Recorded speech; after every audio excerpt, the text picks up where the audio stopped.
नमस्कार। आज अपने कक्षा 12 की राजनीति विज्ञान की दूसरी इकाई सेकंड भाग की जो दूसरी इकाई है उसके पहले अध्याय संसद, लोकसभा और राज्यसभा जो है अपने उसका एक अध्ययन बिंदु है संसद। तो इसके बारे में जो है अपनी चर्चा करेंगे कि संसद क्या चीज़ होती है, कैसे इसका गठन होता है, वो सारी जो है चर्चा जो है अपने इस चैप्टर में करेंगे, इस वीडियो में करेंगे। तो शुरू करते हैं आज के अध्ययन बिंदु संसद के बारे में चर्चा। तो याद रखेंगे कि किसी भी जो लोकतांत्रिक शासन व्यवस्था है कोई भी किसी भी देश की, तो उस लोकतांत्रिक शासन व्यवस्था के 3 अंग होते हैं। कौन कौन से हैं? व्यवस्थापिका, कार्यपालिका और न्यायपालिका। अब अलग अलग देशों में अलग अलग नाम जो है इन संसद के जो है वो रखे गए हैं। अब सबसे पहले जो है काम इनके क्या है वो थोड़ा सा चेक कर लेते हैं। एक तो देखो, व्यवस्थापिका का मुख्य कार्य है कानूनों का निर्माण करना। तो कानून बनाने वाली जो संस्था है वो अपने आप में व्यवस्थापिका है। उन कानूनों को लागू करेगी कार्यपालिका, और उन कानूनों पर न्याय करने का जो काम है वो किसका है जी? न्यायपालिका का है। तो ये एक प्रकार से तीनों के अलग अलग काम हैं। तीनों अपने आप में एक क्षैतिज जो है स्थिति से जो है तीनों में अधिकार जो है वो एक रखे गए हैं, बराबर रखे गए हैं। तीनों में कोई बड़ा या कोई छोटा जो एक प्रकार से नहीं है। किसी एक का दूसरे के ऊपर जो है संबंधी जरूर है, लेकिन यूँ नहीं कि इनका एक प्रकार से एक दूसरे के अधीन है, ये ऐसा नहीं है। तो अलग अलग देशों में व्यवस्थापिका को अलग अलग नाम से पुकारा गया है, वही बात अपने यहाँ पर कर रहे हैं। पेपर में पूछा जाता है डायरेक्ट ये। एक तो ये है, ब्रिटेन में जो है व्यवस्थापिका को पार्लियामेंट कहा जाता है। यूएसए यानी अमेरिका में जो है इसको अपने कांग्रेस के नाम से जानते हैं। कांग्रेस का मतलब सभा से है, तो इसको कांग्रेस कहा जाता है। जापान में इसको डाइट या डाइट के नाम से जो है इसको पुकारा जाता है। जर्मनी में इसको जो है बुंडेसटाग के नाम से जो है इसको जो है पुकारा जाता है। अफगानिस्तान में सूरा कहा जाता है। इराक में इसको मजलिस कहते हैं। रूस में इसको ड्यूमा कहा जाता है। ये अलग अलग देशों के अलग अलग नाम हैं। ठीक है जी, इस व्यवस्थापिका या फिर संसद के। तो भारत में इसे जो है क्या कहा जाता है जी? संसद, या वैसे अपने इंग्लिश में बोलें तो पार्लियामेंट भी इसको बोल दिया जाता है। वैसे इसको जो है अपने आम भाषा में संसद के नाम से जो है वो पुकारा जाता है। तो ये तो है एक प्रकार से अलग अलग देशों में संसद के अलग अलग नाम जो पेपर में कई बार पूछे जाते हैं। उसके अलावा ये है कि इसका गठन जो है वो संविधान के, भारतीय संविधान के लिए बात करें तो भारतीय संविधान के अनुच्छेद 79 में जो है एक प्रकार से इसके गठन का प्रावधान दिया गया है। और इसके अनुसार क्या क्या चीज़ होगी इसके अंदर? तो इसके अनुसार जो है भारतीय संघ के लिए, तो 79 में इसका जो है उल्लेख किया गया है। इसके अनुसार भारतीय संघ के लिए एक संसद होगी, ये एक प्रकार से इसमें जो है वो कहा गया है। और इसमें जो है कौन कौन सी चीज़ें मिलकर जो है इसका निर्माण होगा? तो इसमें एक तो राष्ट्रपति होगा, और उसके साथ साथ में 2 सदनों से मिलकर जो है एक प्रकार से इसका गठन होगा या ये बनेगी। तो अब वो 2 सदन कौन कौन से हैं? इनमें एक का नाम है राज्यसभा और दूसरा है लोकसभा। अब ये राज्यसभा लोकसभा क्या होती है, इसी जो है लेसन के नेक्स्ट टॉपिक में जो है अपने इसको पढ़ेंगे। और अब देखो, इस प्रकार से जो हम ये कह सकते हैं कि भारत का राष्ट्रपति जो है वो भारतीय संघ की कार्यपालिका का एक प्रकार से संवैधानिक प्रधान तो है ही है, उसके साथ ही वो संघ की व्यवस्थापिका यानी जिसको अपने संसद जो है के नाम से पुकारा गया है उसका भी वो अभिन्न अंग बन गया है। अर्थात सीधी सी बात है, भारत की संसद जो है उसमें लोकसभा प्लस राज्यसभा प्लस राष्ट्रपति तीनों मिलकर जो है एक प्रकार से संसद यानी व्यवस्थापिका का निर्माण करते हैं। तो व्यवस्थापिका का या संसद का अभिन्न अंग के तौर पे जो है एक प्रकार से राष्ट्रपति वो है वो नियुक्त होता है या बनता है। अब कार्यपालिका का वो संवैधानिक प्रधान है और व्यवस्थापिका का वो एक अभिन्न अंग हो गया है। तो इस तरीके से अपने इसको समझ सकते हैं। अब इसकी यदि पृष्ठभूमि की यदि बात करें या इसका जो एक प्रकार से जो इतिहास की यदि बात करें तो ऐतिहासिक जो है साक्ष्यों में भी हमें पता चलता है कि संसद जो है वो प्राचीन समय में ही लगातार चली आ रही है। जैसे ऋग्वेद जो अपना एक धार्मिक ग्रंथ, पूरे विश्व का सबसे पहला जो है धार्मिक ग्रंथ माना जाता है, उसमें सभा और समिति 2 जो है संस्थाओं के नाम जो है वो दिए गए हैं। सभा और समिति 2 अलग अलग संस्थाओं का उल्लेख किया गया है। अब यहीं से एक प्रकार से आधुनिक संसद की शुरुआत मानी जाती है। तो संसद का जो है समय समय पर जो है एक प्रकार से उसका विकास होता गया है उसमें, और वो गठित होती रही है। अब आज जो उस समय की जो समिति जो थी वो आज के लोकसभा जैसी थी, जिसमें निर्वाचित सदस्य जो है एक प्रकार से वो क्या बोलते हैं कि उसको प्रत्यक्ष रूप में जो है उनका निर्वाचन होता था और वो शासन चलाते थे, तो लोकसभा के सदस्यों की तरह। और जो सभा जो थी वो अपने आप में विशिष्ट लोगों का एक प्रकार से संगठन थी। विशिष्ट लोग क्योंकि उसमें जो है ज़्यादा जो है एक प्रकार से प्रकांड विद्वान किसी जो है कार्य में पारंगत लोगों को जो है उसमें शामिल किया जाता था। इस वजह से हम कह सकते हैं कि वो विशिष्ट लोगों का एक प्रकार से संगठन थी जो आज के लोकसभा की तरह जो है उस समय हुआ करती थी। तो ये अपने आप में इसके अपने समझ सकते हैं इसको। और भी बहुत सारे जो है एक प्रकार से ऐतिहासिक साक्ष्यों में, जैसे ऐत्रेय ब्राह्मण है, पाणिनि जो कि अपने आप में उन्होंने एक अष्टाध्यायी एक संस्कृत व्याकरण ग्रंथ लिखा है, तो उसकी अष्टाध्यायी, कौटिल्य का जो अर्थशास्त्र बहुत महत्वपूर्ण है, अशोक के कुछ एक शिलालेख और कुछ उस समय के जो इतिहासकार जो थे, इन्होंने भी जो है इस तथ्य के प्रमाण जो है वो दिए हैं कि वास्तव में जो है अपने आप में उस काल में बहुत सारे गणराज्य जो है वो स्थापित हुआ करते थे, गणराज्य हुआ करते थे, जहां आज के एक प्रकार से शासन काल की तरह ही उस समय जो है वो शासन व्यवस्था जो है वो चला करती थी। गणतंत्रीय शासन व्यवस्था या लोकतांत्रिक शासन व्यवस्था उस समय हुआ करती थी। ऐसे प्रमाण भी जो है हमें बहुत सी जगहों पे मिले हैं। जी हाँ, उसके अलावा जो है अब इस पूरी संसद की यदि पृष्ठभूमि की बात करें, भारतीय संसद का गठन, आधुनिक संसद का गठन किस तरीके से हुआ है, तो अंग्रेजों के समय से ही जो इसका गठन जो है धीरे धीरे होता रहा है। उसी की कुछ चर्चा जो है यहाँ पे मोस्ट इंपॉर्टेंट है, करते हैं अपने। तो सबसे पहले 1833 का चार्टर एक्ट जो है भारत में जो है वो शुरू हुआ। अब 1833 का चार्टर एक्ट वो एक्ट है जिसके अंतर्गत हमने इतिहास में भी इसके बारे में पढ़ा है, इतिहास की पुस्तकों में भी, और 11वीं की पॉलिटिकल साइंस में भी जो है इसके बारे में खूब जो है वर्णन दिया गया है। चार्टर एक्ट वो एक्ट होते हैं जो भारत में इंग्लैंड की संसद या ब्रिटेन की संसद द्वारा डायरेक्ट जो एक प्रकार से भारत में जो है वो शुरू किए गए थे।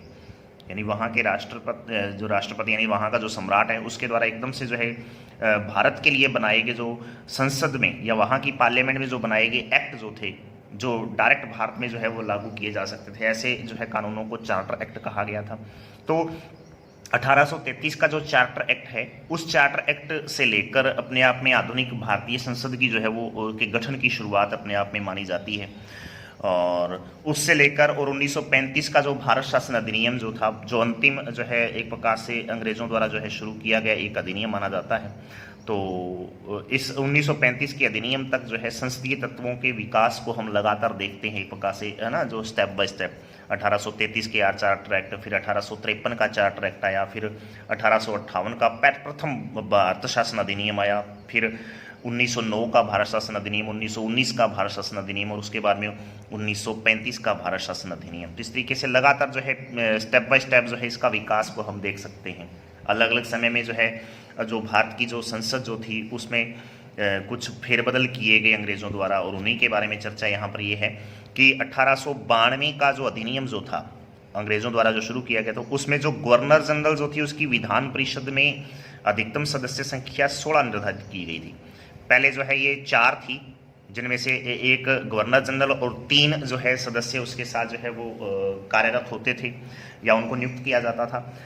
और उसके बाद में जो है क्या हुआ कि 1892 का जो चार्टर एक्ट अधिनियम आया, भारत शासन अधिनियम जो आया, तो वो जो है अपने आप में उसमें गवर्नर जनरल जो भारत का उस समय वायसराय या गवर्नर जनरल जो कहलाता था, या भारत का उस समय राष्ट्रपति अपने इसको बोल सकते हैं, राजा जो एक प्रकार से भारत का, तो उसकी जो है विधान परिषद में अधिकतम जो सदस्य संख्या जो थी वो 16 निर्धारित कर दी गई थी।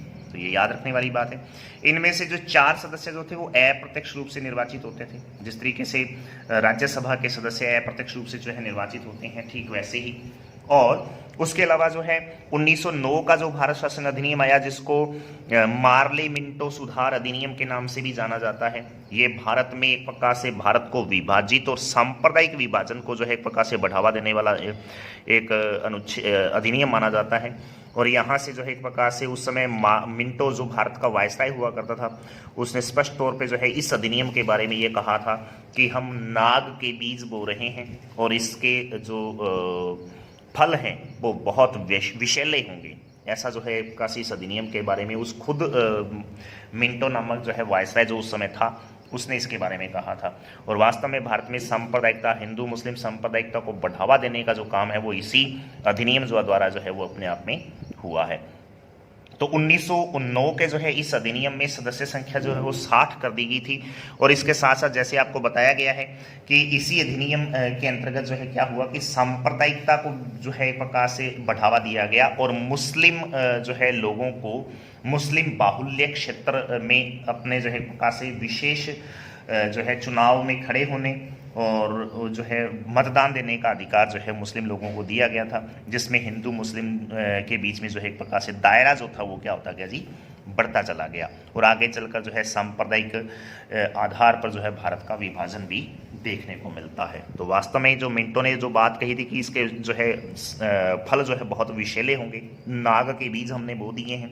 तो हमने 1947 में भारत के विभाजन को देखा है, दर्द को देखा है, तो वो कहीं ना कहीं जो है उसकी बात सत्य जो है इस जो है अधिनियम द्वारा हो गई थी। उसके बाद में 1919 का अधिनियम आया, तो कम ये भी नहीं था, इसमें भी सांप्रदायिकता को बढ़ावा दिया गया। मुस्लिमों को जो है 1909 में सांप्रदायिक निर्वाचन क्षेत्र अलग से दिए गए। उसके बाद में सिखों को, यूरोपियन जो एक प्रकार से जो लोग जो थे, ईसाइयों को, बौद्धी और जैनी लोगों को भी एक प्रकार से क्या हुआ कि 1919 के अधिनियम द्वारा जो है सांप्रदायिक निर्वाचन क्षेत्र अलग से देके भारत को और ज़्यादा विभाजित करने का जो है, सांप्रदायिकता को फैलाने का उन्होंने काम किया। फूट डालो राज करो की नीति का उन्होंने पालन किया है। तो ये भी कहीं ना कहीं जो है अपना अधिनियम जो है अंग्रेजों की फूट डालो राज करो की नीति को ही एक प्रकार से बढ़ावा देता है। तो इस अधिनियम द्वारा भी जो है भारत में कुछ संसदीय जो फेरबदल है वो किया गया था। वो क्या था?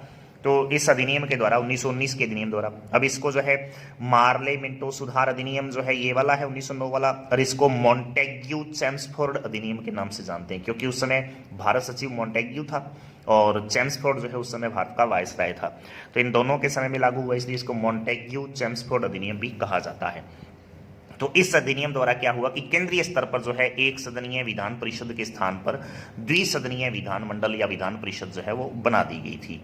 तो उसमें क्या था, पहला जो सदन जो था उसको राज्य परिषद नाम दिया गया और दूसरा जो सदन जो था उसको विधानसभा कहा गया। जैसा अपने आज लोकसभा और राज्यसभा है, तो ये राज्य परिषद जो है आज के राज्यसभा जैसी और विधानसभा जो है आज के लोकसभा जैसी जो है उस समय थी।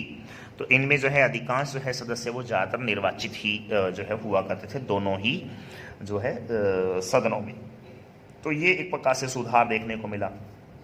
उसके बाद में जो है 1935 का भारत शासन अधिनियम आया और इस अधिनियम में भी जो है इन दोनों सदनों को लगातार बनाए रखा, राज्य परिषद और विधानसभा दोनों को बनाए रखा। मतदाताओं की जो संख्या है वो संपत्ति के आधार पर जो है वो सीमित कर दी गई कि जिस व्यक्ति के पास जितनी संपत्ति है उसको उतना ही वोट देने का अधिकार जो है दिया गया। ठीक है, तो संपत्ति के आधार पर जो है एक प्रकार से उनको निर्वाचन करने का या फिर यूं मान लो कि मतदान करने का अधिकार दिया गया। और उसके अलावा जो है खास बात यह है कि केवल 15% लोग ही ऐसे थे जिनको वोट देने का अधिकार दिया गया। तो सीमित एक प्रकार से मताधिकार का अधिकार जो है अपने बोल सकते हैं कि इस अधिनियम द्वारा जो है भारतीय लोगों को दिया गया था। तो ये अपने इसकी पृष्ठभूमि के आधार पर जो है इस तरीके से भारतीय संसद का जो है गठन अपने कह सकते हैं कि सने सने अंग्रेजों के शासनकाल से ही जो है वो शुरू हो गया था। अब भारत में जो संसद बन गई 1952 में पहली बार जो है एक प्रकार से आम चुनाव हुए, तो उसके बाद में जो है एक प्रकार से संसद के सदस्यों की कुछ भारतीय संविधान में योग्यताएं रखी गई थी। क्या योग्यताएं उनकी होंगी, क्या निर्योग्यताएं होंगी, कौन व्यक्ति जो है भारत का जो है एक प्रकार से इस संसद का सदस्य बन सकता है, कौन नहीं बन सकता, वो सारी चर्चा जो है यहाँ पर है। तो सबसे पहले संसद के सदस्यों की यदि योग्यता की बात करें तो मेन जो पॉइंट है वो है ये कि एक तो उसको जो है भारत का जो है क्या होना चाहिए जी, नागरिक होना अनिवार्य है। तो पहली जो है योग्यता तो यही है कि वो भारत का नागरिक होगा। ठीक है, बहुत सारे देशों में जो है ये एक प्रकार से ये स्पष्ट तौर पे कहा गया है कि भारत वो उसी देश का जो है सदस्य है तो वो वहाँ का जो है संसद का या वहाँ की ड्यूमा या पार्लियामेंट का जो है सदस्य बन सकता है, अन्यथा वो नहीं बन सकता। लेकिन जो है लंबे समय से हमारे देश में भी ये मांग उठती रही है कि सर्वोच्च पदों में जो है जन्मजात भारतीय पद व्यक्ति ही एक प्रकार से आसीन होना चाहिए, पदासीन उस पर होना चाहिए। कई देशों में ऐसा प्रावधान भी किया गया है, लेकिन भारत में ऐसा नहीं। भारत में जो है जरूरी नहीं कि आप जन्मजात यहाँ रह रहे हो तभी आप इसके जो है सदस्य बन सकते हो। कोई बाहरी व्यक्ति यदि उसको भारत की नागरिकता प्राप्त हो चुकी है तो वो भारत का नागरिक बन चुका है, तो ऐसे व्यक्ति को भी जो है एक प्रकार से संसद का सदस्य बनने की एक प्रकार से छूट दी गई है भारतीय संविधान में। उसके बाद में दूसरी बात यह है कि उसे यदि राज्यसभा में अपना स्थान जो है प्राप्त करना है, तो उसमें जो है ये इंपॉर्टेंट बात है इस जो है योग्यता की। बस अपने को यही 2 नंबर जो है पॉइंट याद रखना है मुख्य तौर पे जो है। तो यदि वो राज्यसभा का सदस्य बनना चाहता है तो उसको जो है न्यूनतम 30 वर्ष की आयु का होना जरूरी है। बस ये चीज़ें याद रखनी है हमें, जो दूसरे नंबर पे जो पॉइंट है उसकी योग्यताओं के आधार पर यदि देखा जाए तो। और यदि वो लोकसभा का स्थान ग्रहण करना चाहता है और वो लोकसभा की सीट पे जो है अपना चुनाव लड़ना चाह रहा है, तो उसको कम से कम जो है 25 वर्ष की आयु का होना अनिवार्य है। राज्यसभा के लिए उसके लिए 30 वर्ष की आयु का होना अनिवार्य है, और लोकसभा का सदस्य बनने के लिए उसके लिए 25 वर्ष की आयु का होना अनिवार्य है। ये उसकी जो है दूसरी महत्वपूर्ण जो है एक प्रकार से उसकी ये योग्यता है। उसके अलावा ऐसी बहुत सारी योग्यताएं हैं जो संसद द्वारा निर्धारित की जाएंगी, जैसे कि वो कितना पढ़ा लिखा होगा, कितनी जो है उसकी योग्यता एक प्रकार से शैक्षणिक योग्यता होगी, वो सारी चीज़ें जो है इसके अंतर्गत जो संसद निर्धारित करेगी वो होती है। जबकि हकीकत तो ये है कि भारत में किसी भी संसद सदस्य को जो है पढ़ा लिखा होना जरूरी नहीं है, उसके लिए शैक्षणिक योग्यता जो है प्रकार से वो निर्धारित नहीं की गई है।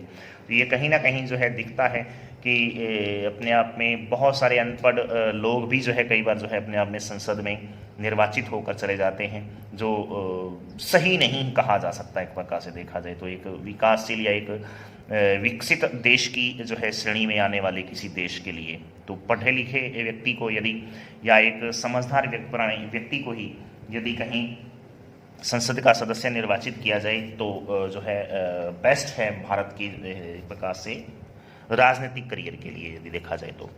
उसके अलावा जो है एक ये भी है कि कौन व्यक्ति नहीं बन सकता है, तो ये भी ध्यान रखना है, पागल या फिर दिवालिया वो नहीं होना चाहिए। यदि ऐसा कोई है, कोई थोड़ा जो है पागल जो है किस्म का, या जो है चित्त विकृत जिसको अपने बोलते हैं व्यक्ति हो, ठीक है, और उसके साथ साथ में यदि वो दिवालिया घोषित हो गया हो, तो ऐसा व्यक्ति भी जो है संसद का सदस्य नहीं बन सकता है। तो ये थोड़ा याद रखेंगे, ये इसकी योग्यताएं हैं।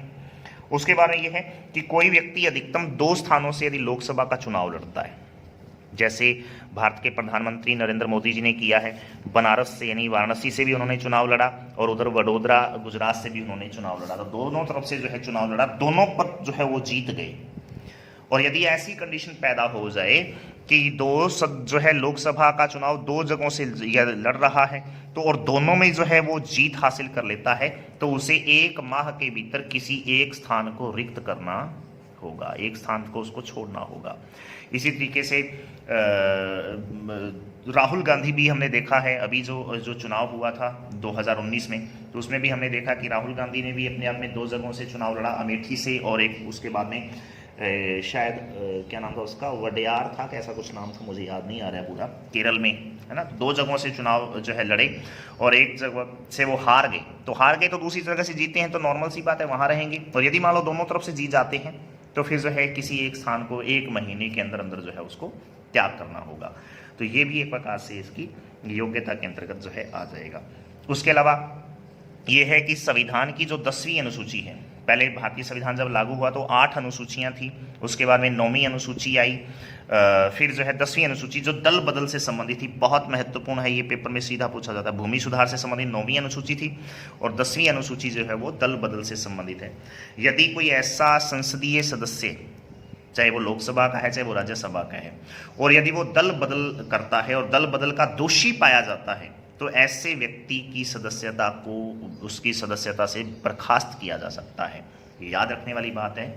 संविधान की 10वीं अनुसूची के तहत यदि किसी व्यक्ति को किसी संसद सदस्य को यदि वो दल बदल का दोषी पाया जाए तो उसकी सदस्यता से उसको बर्खास्त किया जा सकता है।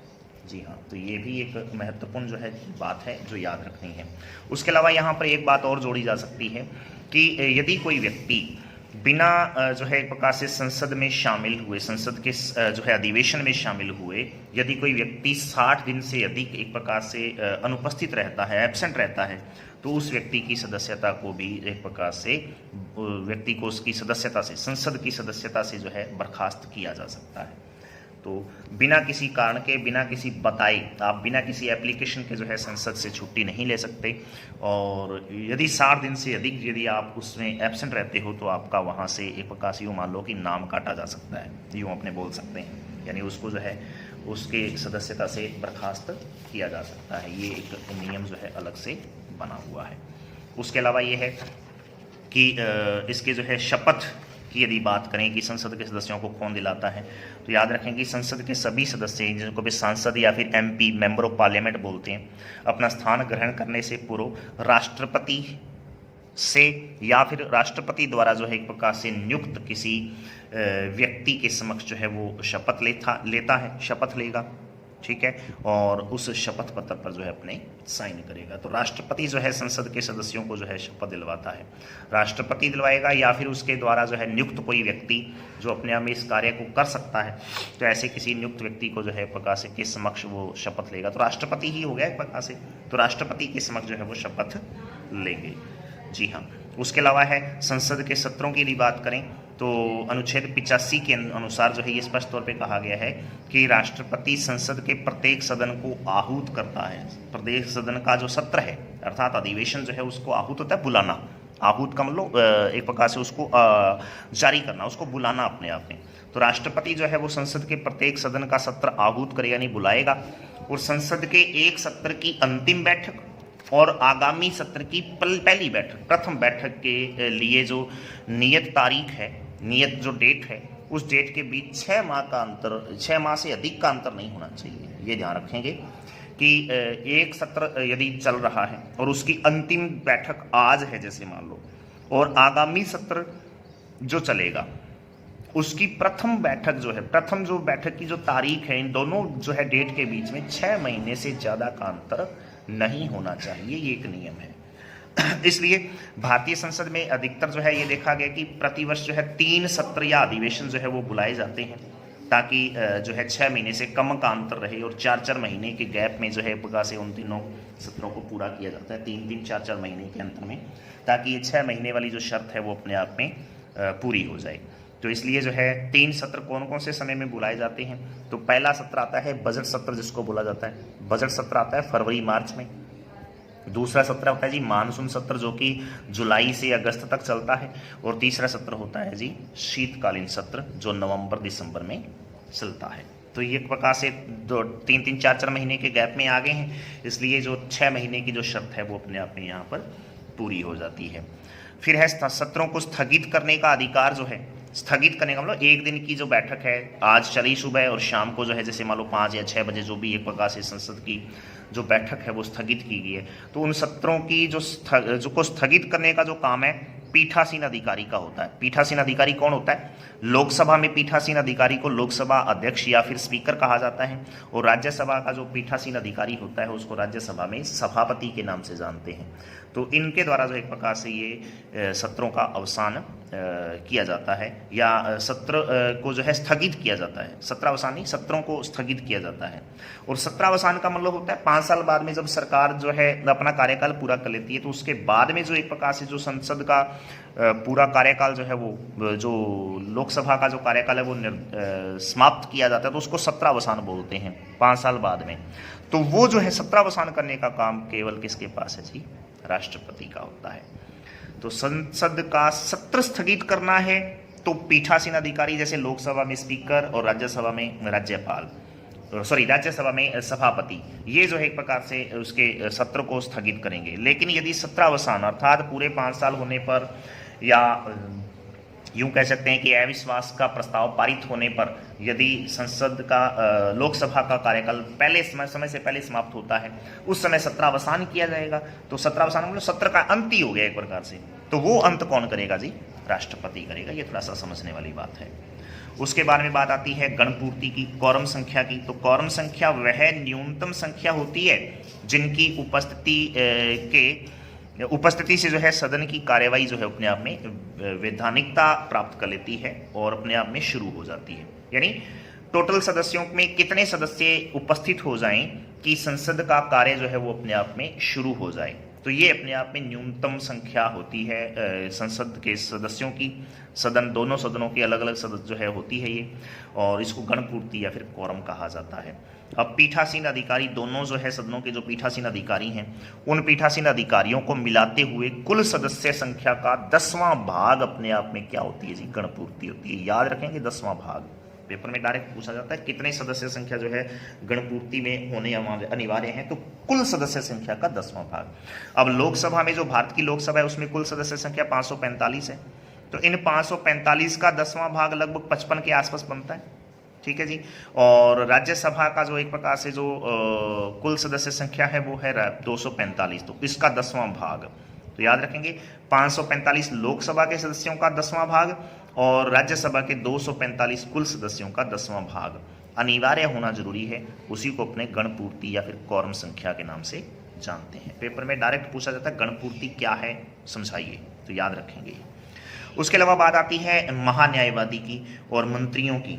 मंत्री या फिर महान्यायवादी जो है, महान्यायवादी को अपने जो है अपने एडवोकेट जनरल के नाम से भी जो है इंग्लिश में पुकारा जा सकता है, एडवोकेट जनरल या फिर अटॉर्नी जनरल भी इसको प्रकार से बोला जाता है, अटॉर्नी जनरल या एडवोकेट जनरल, ठीक है। तो ये क्या चीज़ होती है, कौन होता है ये व्यक्ति?